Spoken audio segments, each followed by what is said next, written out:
खाने के लिए मछली लेकर आना। चुप करो चुप, हमारे पास इतने पैसे नहीं है जो हम बाजार से लाकर मछली खा सके। अजी आपको जो भी लाना हो आप अपनी मर्जी से ले आना। टुनटुनी की बेटी ये सुनकर बहुत दुखी होती है। टोनू चिढ़ा मन ही मन सोचता है, मेरी बेटी का मछली खाने का मन कर रहा है, लेकिन क्या करूं, उतने पैसे तो मेरे पास नहीं है। टोनू थैला लेकर बाजार के लिए निकल जाता है। रास्ते में उसे एक चिड़िया मिलती है। अरे टोनू भाई, कहाँ जा रहे हो? क्या बात है, इतने दिनों बाद दिखे हो? मैं तो बाजार से सामान लेने जा रहा हूँ, और तुम कहाँ जा रही हो? अरे भाई, मैंने सुना है जंगल में कहीं मछली की बारिश हुई है, मैं वही ढूंढ रही हूँ। मुझे मछली खाए हुए बहुत दिन हो गए। अरे वाह, मेरी बेटी भी मछली खाने की जिद कर रही थी, मुझे भी उसके लिए खूब सारी मछली लेकर जानी है। चलो चलकर वो जगह ढूंढते हैं जहाँ मछली की बारिश हुई है। दोनों मिलकर मछली वाली जगह ढूंढने निकल जाते हैं। तभी बारिश होने लगती है। ऐसी बारिश में दोनों से उड़ना मुश्किल हो रहा था। अब क्या करें चिड़िया, ऐसी बारिश में तो हम मछली नहीं ढूंढ पाएंगे। हाँ भाई, पहले बारिश को बंद होने दो, तब हम मछली ढूंढेंगे। हाँ हाँ चिड़िया, हम बारिश के बाद ही मछली ढूंढेंगे। ये बोलकर दोनों घर की तरफ लौटने लगते हैं। टोनू बारिश से बचने के लिए पेड़ के नीचे को उड़ रहा था। तभी उसे जमीन पर बहुत सारी मछली पड़ी हुई दिखाई देती है। टोनू इतनी सारी मछली को देखकर बहुत खुश होता है। अरे वाह, भगवान ने मेरी विनती सुन ली, आज मेरी इच्छा पूरी हो गई। अब मैं खूब सारी मछली घर ले जाऊंगा और अपनी बेटी को भी खिलाऊंगा। टोनू मछलियों को इकट्ठी करनी शुरू कर देता है। वो अपने थैले में मछलियों को डालता रहता है। उसी समय एक गरुड़ वहाँ पहुँचता है। रुको रुको, तुम यहाँ क्या कर रहे हो? यहाँ मछली नीचे पड़ी हुई है, मैं उन्हें इकट्ठा करके अपने घर ले जाऊंगा। मेरी बेटी ने बहुत दिन से मछली नहीं खाई, आज मेरी बेटी पेट भरकर मछली खाएगी।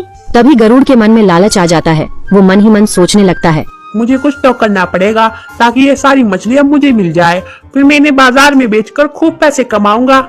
ऐ चिड़े, तुमने यहाँ से मछली ले जाने का साहस कैसे कर लिया? अगर मैंने तुम्हारी ये बात राजा से बता दी तो वो तुम्हें खूब दंड देंगे। गरुड़ की बात सुनकर टोनू चिड़ा डर जाता है और कहता है, मुझसे गलती हो गई, मुझे नहीं पता था कि यहाँ से मछली ले जाना मना है। तुम राजा से जाकर कुछ मत कहना। हाँ ठीक है, मैं राजा से कुछ नहीं कहूँगा, लेकिन तुम्हें मेरी एक बात माननी पड़ेगी। हाँ ठीक है, कहो कहो, मुझे तुम्हारी कौन सी बात माननी पड़ेगी? तुम इन मछलियों को इस टोकरी में इकट्ठा कर दो, मैं इन मछलियों को राजा को दे आऊंगा।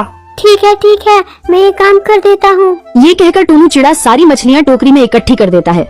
हा, इस टोनू को मैंने पागल बना दिया और अब इन मछलियों को मैं बाजार में बेचने चलता हूँ। जब टोनू खाली थैला लेकर घर पहुँचता है तो टुनटुनी उससे पूछती है, क्या हुआ, आप तो खाली थैला लेकर लौटे हो, आप कुछ लाए क्यों नहीं? तभी टोनू टुनटुनी को सारी बात बताता है कि उसे मछलियाँ मिल गई थीं, पर सारी मछलियाँ उसे वापस गरुड़ को देनी पड़ी।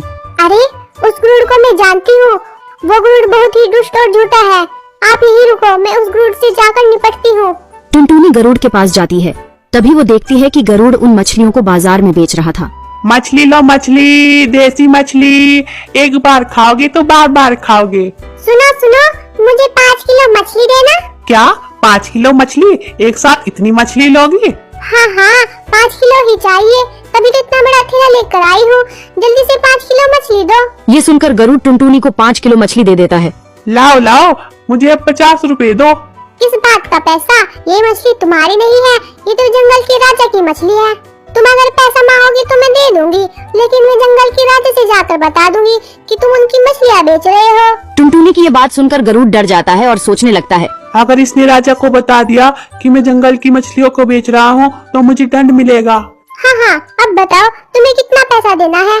नहीं, तुम्हें कोई पैसा नहीं देना है, तुम मछलियाँ लेकर चली जाओ, पर तुम राजा से जाकर कुछ मत कहना। ये सुनकर टुनटुनी खुश होकर गुनगुनाती हुई घर की ओर आती है।